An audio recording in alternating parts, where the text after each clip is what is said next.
there have been too many Americans who express indifference to the First Amendment. I suppose it's always the case that you do not appreciate what you have until it's gone. The reason why they say they don't care if the First Amendment is abolished is because it hasn't done them any good.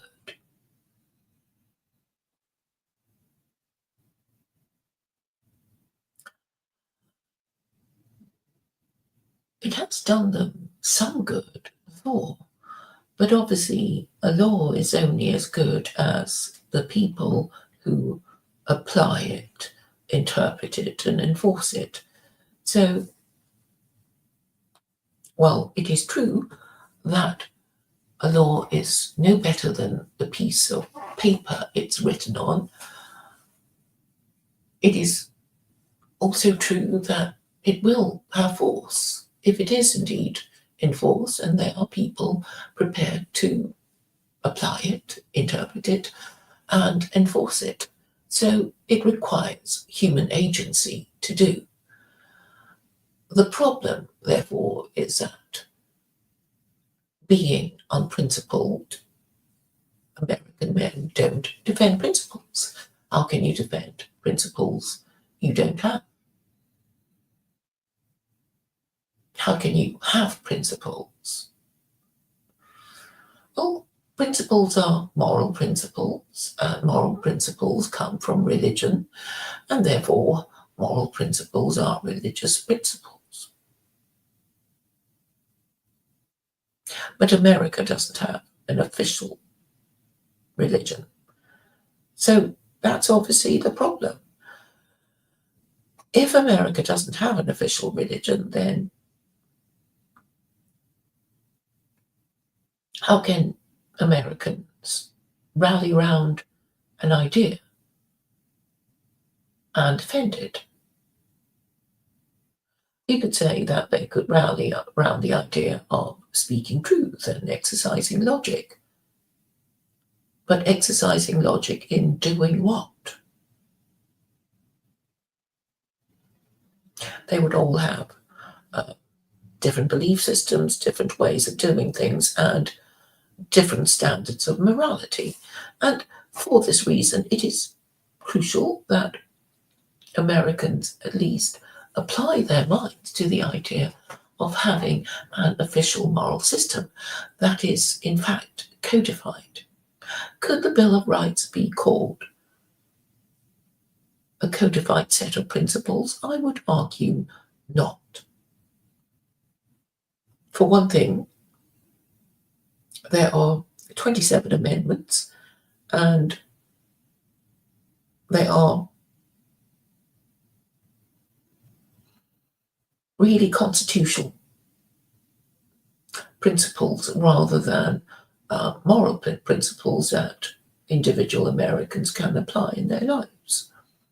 So we can think of the minimum number of principles that would be considered all right for ordinary people to have, such as speaking the truth, not being mad, and having some moral principles.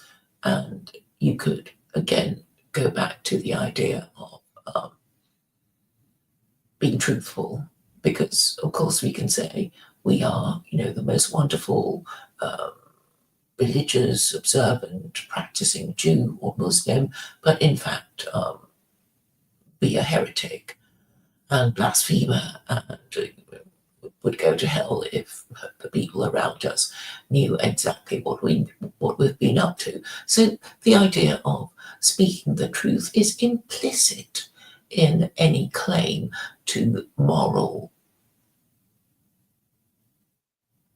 decency. So the presumption is that the person is telling the truth. Otherwise, they could be lying about anything and everything. In any case, perjury is an imprisonable offence, and obviously courts of law want to enforce this principle, or people will just tell lies in court. Not that they don't, but if they're ever found out, they go to prison. So that it should be a sufficient deterrent. If the courts were applying this law stringently and effectively.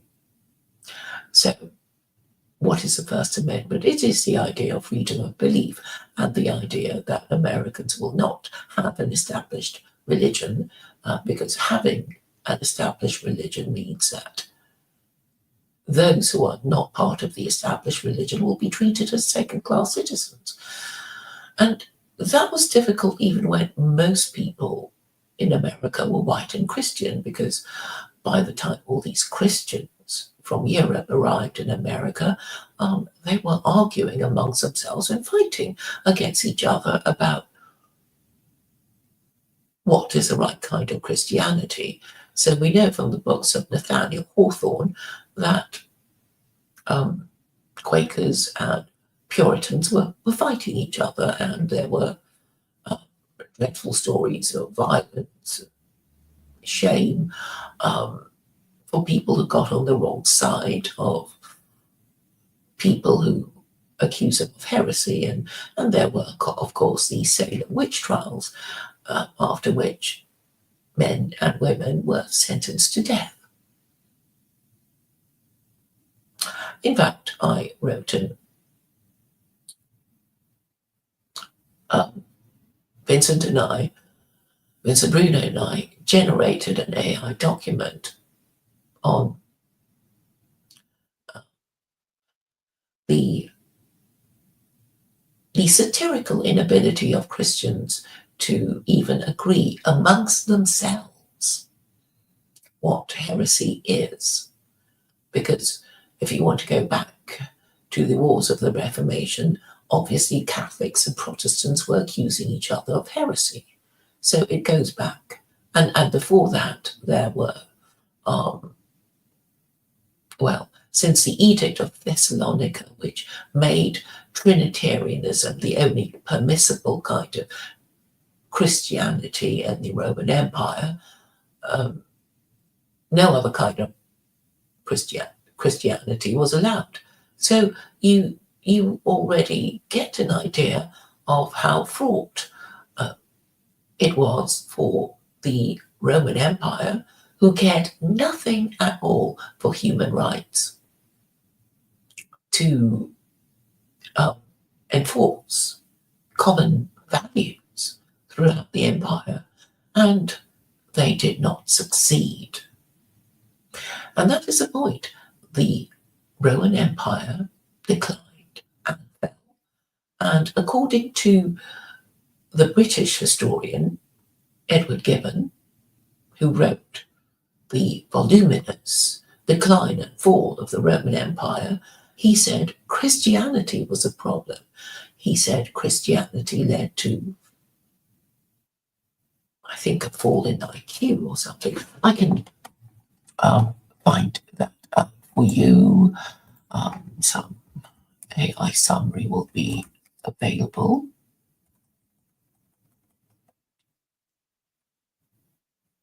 Was Chris? Let me do it. Grok.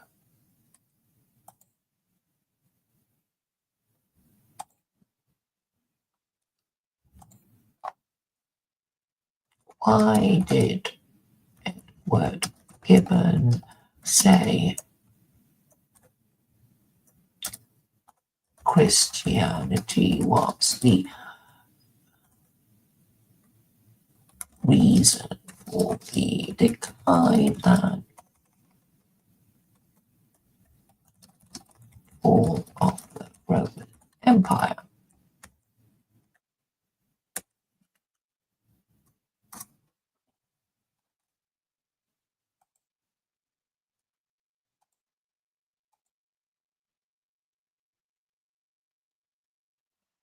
Edward Gibbon, in the history of the decline and fall of the Roman Empire, argued that Christianity contributed to the fall of the Roman Empire by undermining its civic and martial spirit. He claimed that Christianity's emphasis on spiritual salvation, pacifism, and other worldly concerns diverted resources and attention from military defense and civic duties. The rise of monasticism, for instance, drew productive citizens into ascetic withdrawal, while the church's growing wealth and influence siphoned funds from the state. Gibbon also suggested that Christian doctrines of humility and forgiveness weakened the aggressive virtues that had sustained Rome's dominance, replacing them with passive acceptance of fate. Additionally, he pointed to internal divisions caused by theological disputes, like those between pagans and Christians or among Christian sects, which fractured social cohesion. The conversion of emperors, notably Constantine, shifted imperial priorities towards religious matters, sometimes at the expense of governance and defense against external threats like barbarian invasions. Gibbon's view reflected Enlightenment skepticism towards organized religion, particularly Christianity, which he saw as superstitious and dogmatic. However, his argument wasn't solely anti-Christian. He acknowledged other factors like economic decline, overexpansion, and military decay. Critics argue he overstated Christianity's role, ignoring its unifying potential and the empire's pre-existing weaknesses. Modern historians often see Christianity as a complex factor, both destabilizing and stabilizing, depending on content. Gibbon's narrative, while influential, is partly shaped by his era's biases and isn't universally accepted today. Well, that's interesting, isn't it? What were Gibbon's biases? He was a Victorian, and our impression of Victorians was that they were religious and rule following. We hear stories of Victorians covering up the legs of the piano in case it gave men improper ideas about ladies' legs. So way back then, there was a problem with the sectarianism of Christianity. And of course, since then, it just got worse. So we can imagine why Thomas Jefferson thought it would be a good idea to have the First Amendment. And also, it was considered to be part of the list of inalienable rights that he thought man who was created equal by a creator ought to have.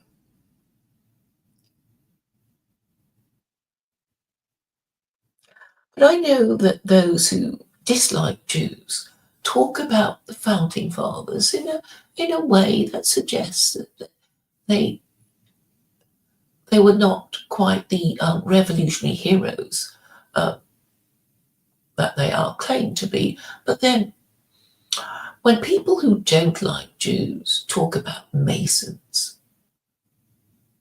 they talk about them as if they were Jews.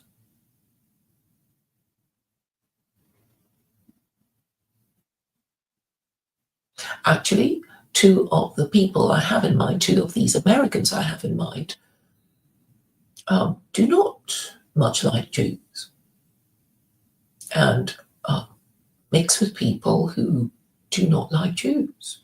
And this is really the problem with people who are very attached to their own opinions, putting them in danger of idolatry. And I mention idolatry because this particular young man wants to abolish the First Amendment in favor of a Christian amendment, which would make Christianity the religion of America, which is not at all what the founding fathers wanted. They very decisively separated their state from the church. They quarantined the church from their state for very good reasons, because of the schismatic nature of Christianity and what I've just read to you about the energy and the time of Roman Empire emperors having to be diverted towards dealing with theological disputes.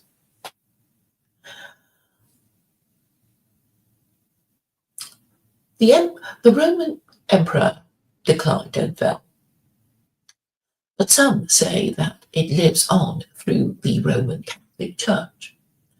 And we know how good the Catholic Church is at putting on a good show. There was a recent funeral of the most recent Pope Francis.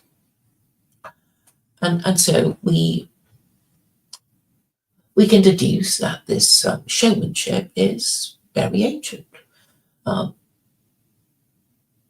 The Pope, whose Latin name is Pontifex Maximus,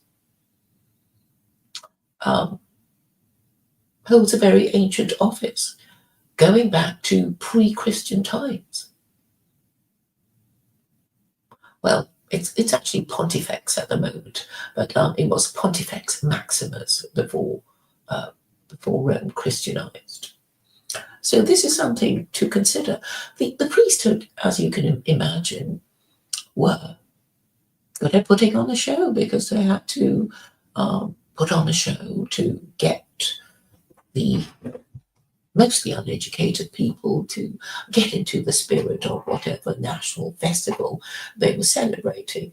And this reminds me of a few recent events that made me think of Western governments, modern Western governments, actually trying to interfere with our belief systems and creating mini rituals for us to put us in a certain frame of mind. Those in England who remember lockdown will remember being told to go out and clap for the NHS on, I think it was a Thursday at 8 o'clock or something like that. It was a little unnerving when I heard my neighbour do it. But the point is that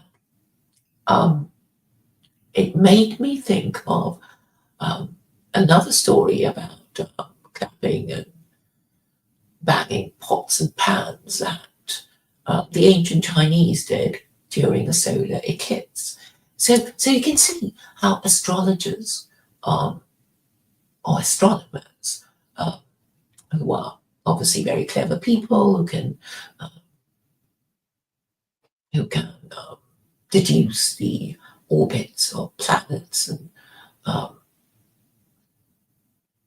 moons, they can predict solar eclipses. So anyway, the story was that every time there's a solar eclipse, it looks like some horrible monster is eating up the sun.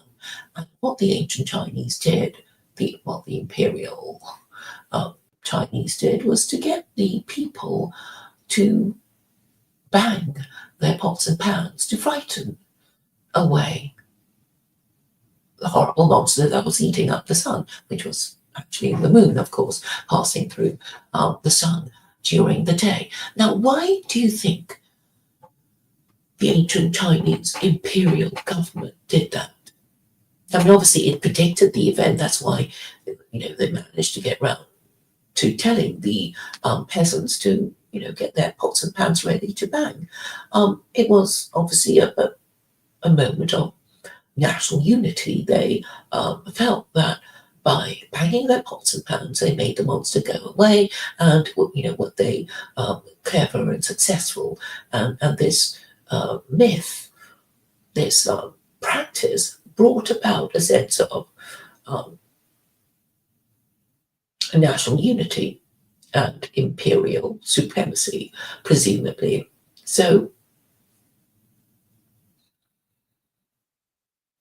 our governments often create narratives and make us believe in them because they want us to behave in a certain way. They want us to either have more children or not have quite so many, or marry before we have them, that sort of thing. So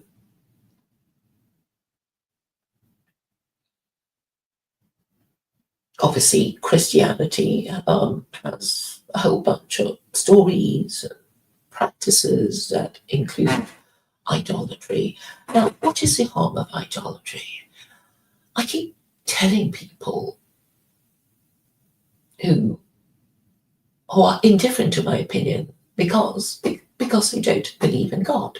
But idolatry is important if you want to consider the nature and purpose of this idea in changing the beliefs of the person, were he disposed to have his mind changed. So the prohibition against idolatry means that you can only be a Jew or a Muslim following your holy book, which contains the laws of God. Now, you may say Christians are technically an Abrahamic religion and they use the Torah to make their laws. But the problem with Christianity is that Christian identity has been remarkably unstable over the century. I was talking to a Muslim recently, an Islamic scholar, and he was saying that any Islamic scholar now in the 21st century would be cognizant of the religious principles of a Muslim of the 7th, 8th, and any century previous, because the book, the holy book of Muslims, the Quran, has been finalized many, many centuries ago, and obviously, if you're Muslim, you would know what you were supposed to do as a Muslim, and this has not changed as much as Christian dogma and practices over the centuries that spanned the wars of the Reformation, the Enlightenment, as well as the age of Republican revolutions, starting with the English Revolution, and the American Revolution, and the French and Russian Revolution. It was a Russian Revolution the final Republican Revolution of the West? I think not. I think the whole matter will finally resolve itself in an Islamic revolution.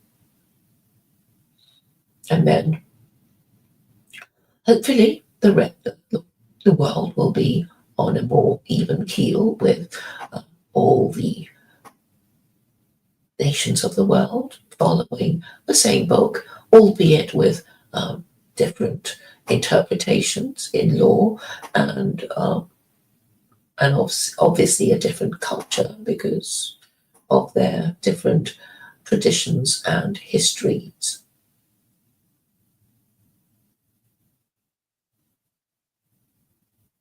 So the First Amendment is supported by Chapter 2, verse 256 of the Quran. I keep telling this to Americans, but they are indifferent or disbelieving, presumably because that was not how they learned their history. But it cannot be denied that this verse, in fact, exists. Chapter 2, verse 256 of the Quran actually says, "There is no compulsion in belief. Truth stands clear from error." And it cannot be denied that Jefferson owned a copy of the Quran. The George Sale translation since he was a law student in, I think, 1765 when he was 23. So we already know that the founding fathers were aware of this book. Thomas Jefferson basically was the constitutional lawyer who drafted the Declaration of Independence, a Bill of Rights, and and all the rest of it. So it actually cannot be denied that the founding fathers were proto-Muslim. Being proto-Muslim doesn't mean that they knew they were Muslim. They prostrated themselves 5 times a day. By proto-Muslim, I think it is meant that there were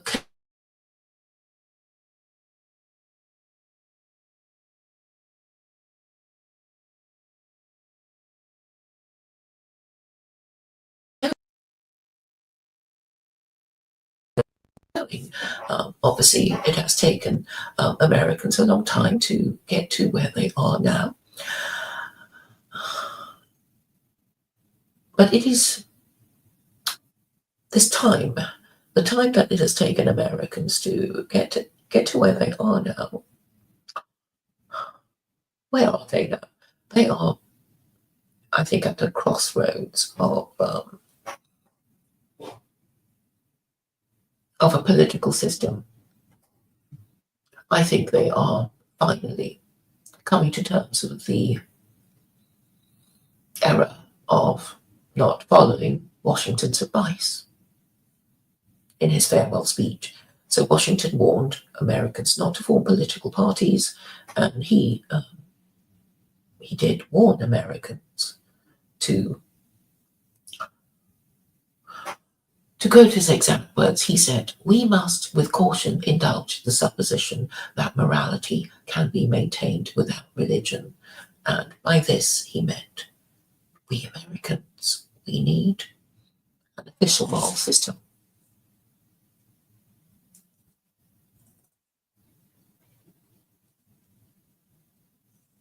And I think he must have meant the moral and legal political system contained in the Quran. What else could he have meant?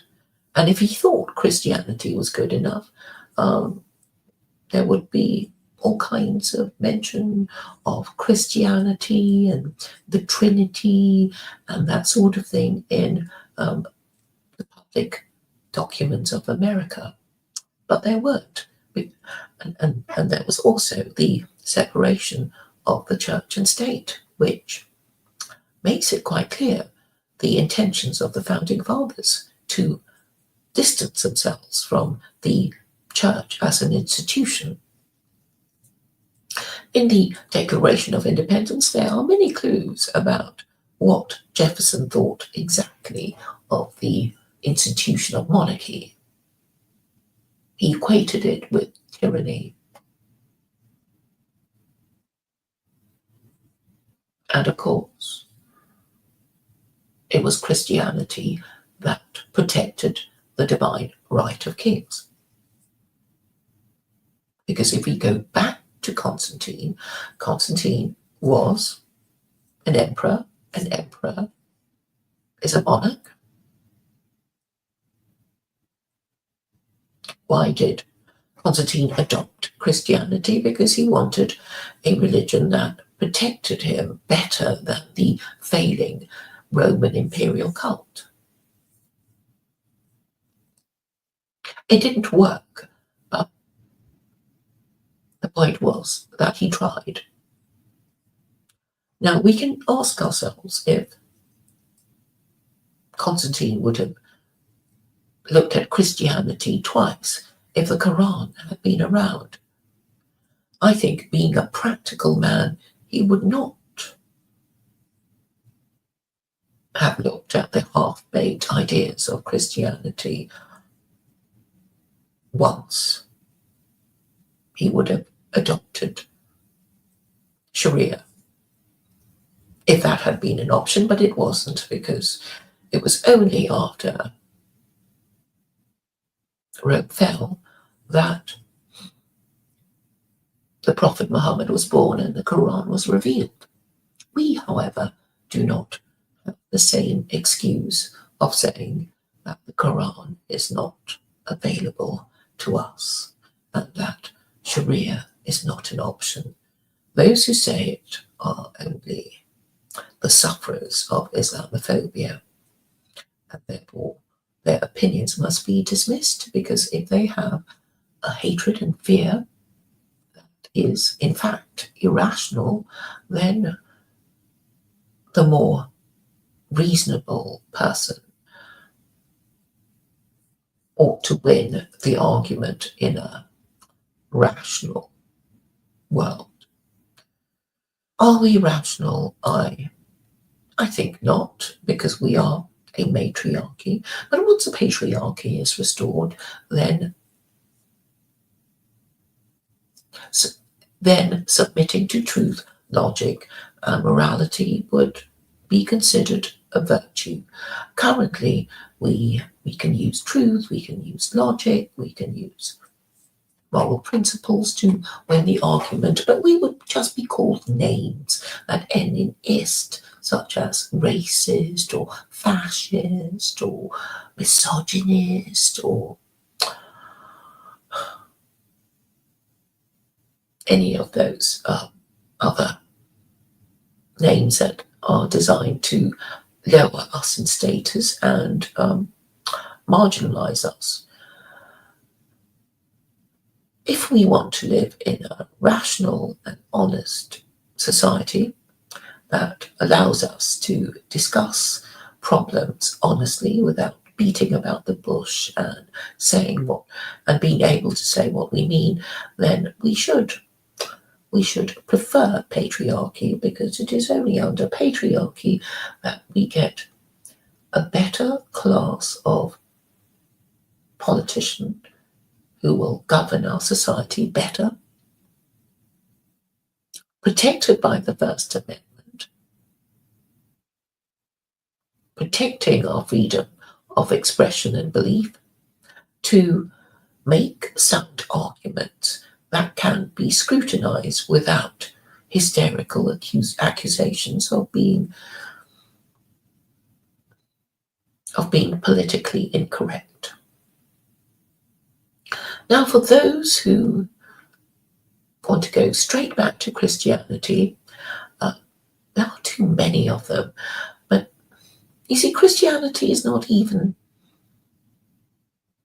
a rational religion, because its entire construct is irrational.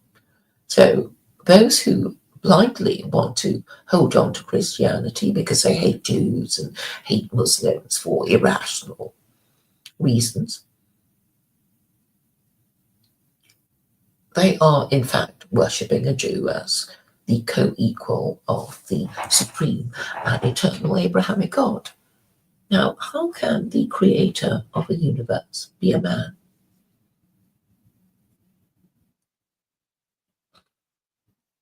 I don't think in previous centuries we would have been, well, Christians in Christendom would have been allowed to ask this question. But now, as Christendom entered in 1918, we are in a more fortunate position.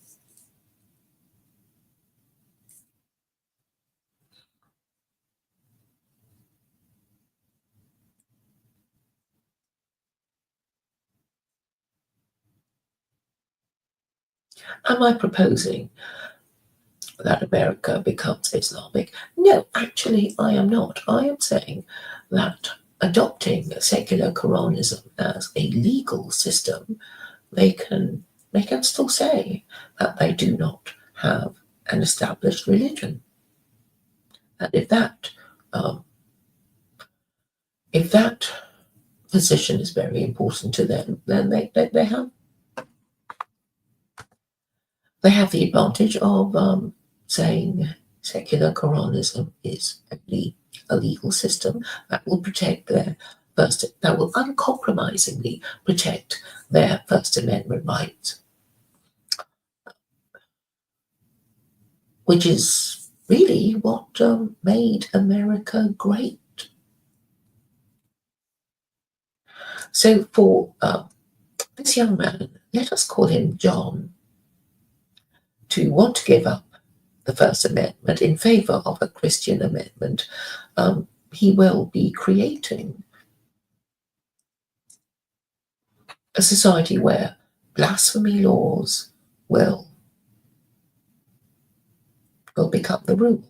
And this will mean even greater difficulties in saying what we mean to avoid being cancelled. If people are complaining now of being cancelled, this is not a new thing, considering we already know that heretic burning was a Christian practice. And obviously, the founding fathers, being educated men, would want to draw a line under these cruel and unusual punishments that existed in the old world, and for a while came to America in the case of the Salem witch trials. Let me just have a look at how these people who were found guilty of witchcraft were punished.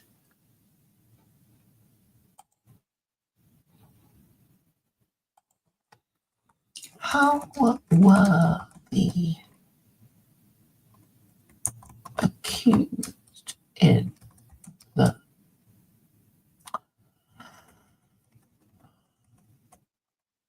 how did those found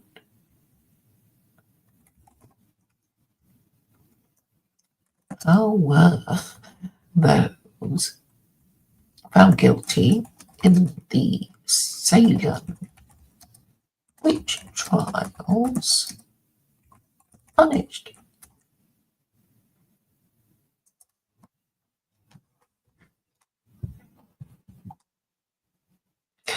Those found guilty in the Salem witch trials faced severe punishments, primarily execution or imprisonment, depending on the verdict and circumstances. The primary methods of punishment were execution by hanging. The most common punishment for those convicted of witchcraft was death by hanging. 19 individuals were executed in this manner. Bridget Bishop, Rebecca Nurse, Sarah Good, Elizabeth Howe, Susanna Martin, Sarah Wiles, George Burroughs, Martha Carrier, George Jacob Sr., John Proctor, John Willard, Martha Corey, Mary Easty, Samuel Wardwell Sr., Mary Parker, Alice Parker, Anne Pudiator, Wilmot Red, and Margaret Scott. Hanging occurred on several dates, with notable mass executions on Gallows Hill in Salem, such as 5 on July 19, 1692, and 8 on September 22, 1692. Death by crushing, pressing. Giles Corey, an 80-year-old farmer, was subjected to a unique punishment called peine forte et dure, strong and hard punishment. Refusing to enter a plea to avoid forfeiture of his property, he was pressed to death under heavy stones on September 19, 1692. This was not a standard punishment, but a coercive measure to force a plea. Imprisonment, fines or release after confession, property confiscation. So not very nice. There are people who have proposed blasphemy laws. What was his name? He's, I think he's converted. What's his name? I can't remember now, but he was,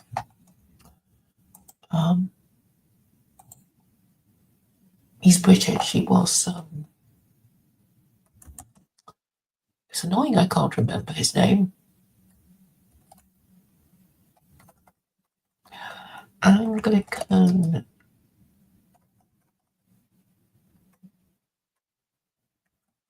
priest. Calvin Robinson. Has he converted to Catholicism? I'm not sure. But anyway, I know he actually proposed blasphemy laws, and he is an Islamophobe. And he used to go around with an afro, which was kind of annoying. He was lead spokesman for UKIP, which is a party infamous for its Islamophobia.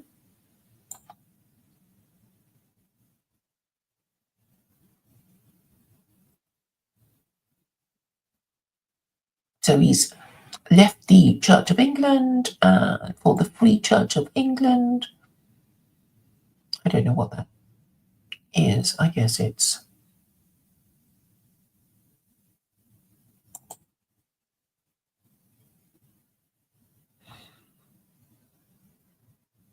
not a member of the Anglican Communion.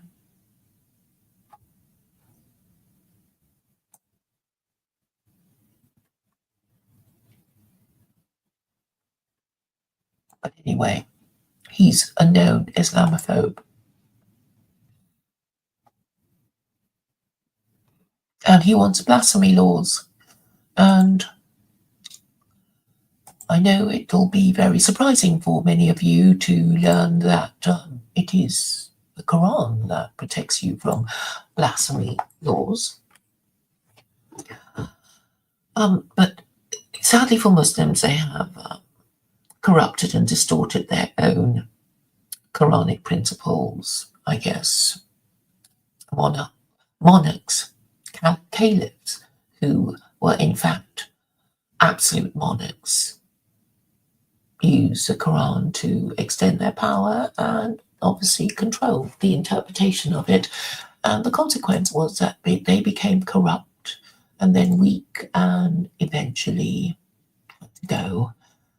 And we know that in 1924, I think, the Ottoman Empire was dismantled and Turkey is now a secular state.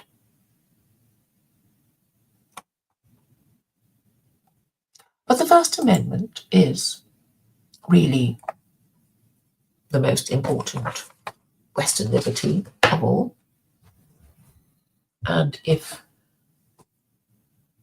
white nationalists who hate Jews and Muslims don't appreciate it, then I guess they're not really going to be around for much longer if they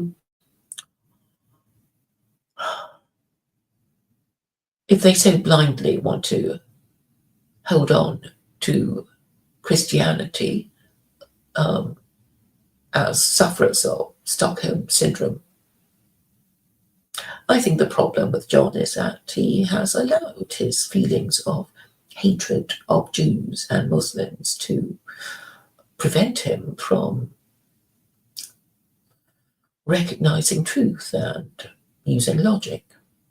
Because if you can find a holy book that actually supports the First Amendment, then I would have thought it's your duty to use that holy book and adopt the religion that comes with it. That would be the obvious thing to do, in my opinion, and then you would have your social conservatism and your stable marriages and your stable families and your stable individuals brought up in stable families and your stable communities and, all the stuff that would make that's supposed to have made America great. You would have all that back again with your high trust society with low taxes and no crime. Sadly, many people worship their own opinions and prefer to sacrifice themselves on the altar of their own narcissism. So they can't be reasoned with. If somebody is telling you that he reasons according to his feelings of hatred and rage of a particular group, then of course his feelings and his opinions are to be dismissed.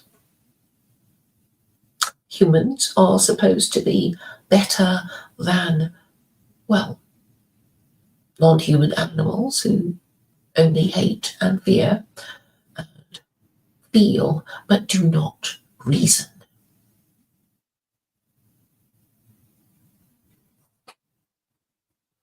And if we reason, we would be able to see the virtue in having a finite list of codified principles, of having an official moral system to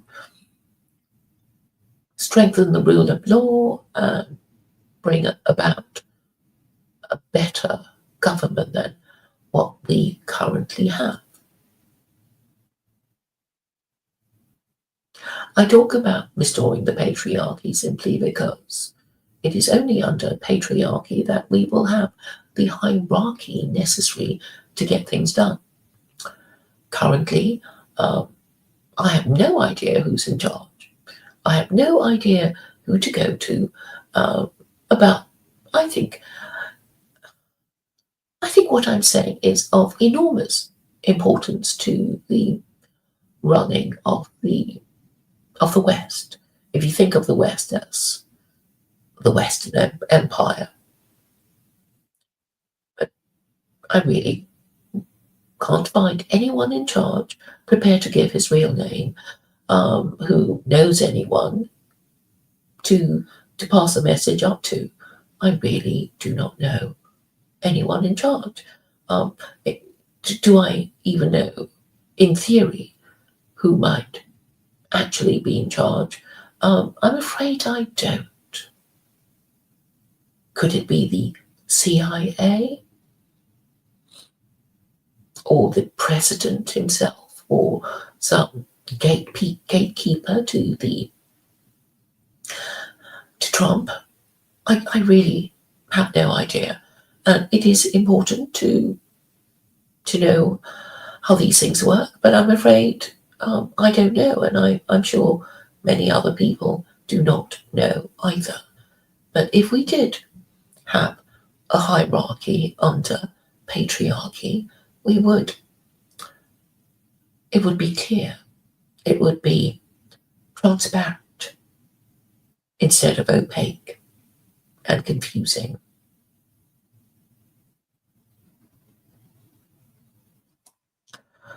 So if there's any takeaway point that I want to be firmly grasped, it is that secular Quranism uncompromisingly supports the First Amendment, even if white nationalists do not. And I'm saying any American who doesn't value the First Amendment is being un-American. If being un-American means anything at all, it is to go against the First Amendment, which is sedition. Is it not? Let me look up sedition.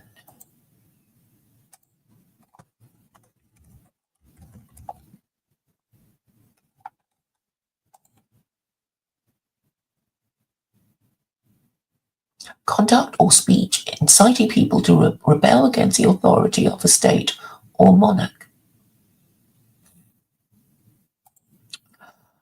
I would like to know the legal meaning in America.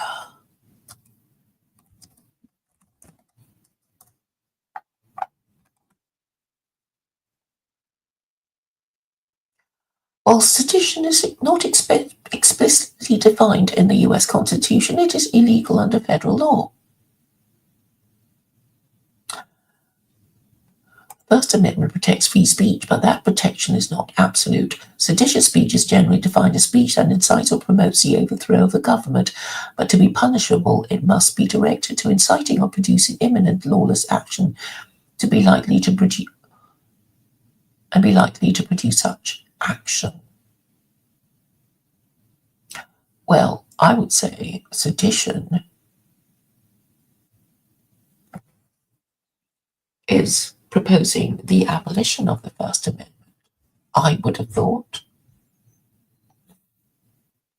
I mean, if the American Republic means anything, it must be the First Amendment.